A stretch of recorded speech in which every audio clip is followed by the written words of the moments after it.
Isa pong napakainit na tanghali para sa ating lahat guys. Bali mag-aabang na ulit tayo ngayong araw kasi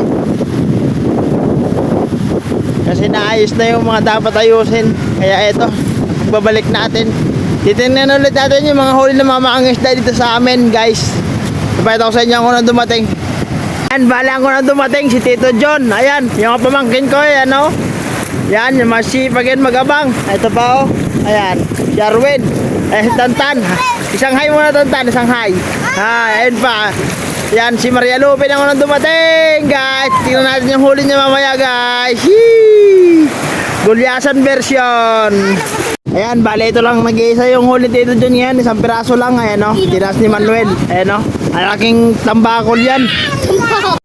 Ayan, pangalawang dumating si Uncle Guts. Titingnan natin yung huli niya ngayon. Bale, buya-buya ulit. Buya-buya din ulit ito. Napakita ko sa inyo. Ayan si Uncle Guts. Ayan o. Wow! Ito pala yung huli ni Uncle Guts.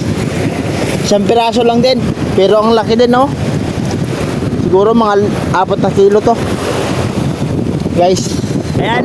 Dumating na rin yung huling iniintay namin na nag-yambo ngayong araw. Paring Owel. Ayan.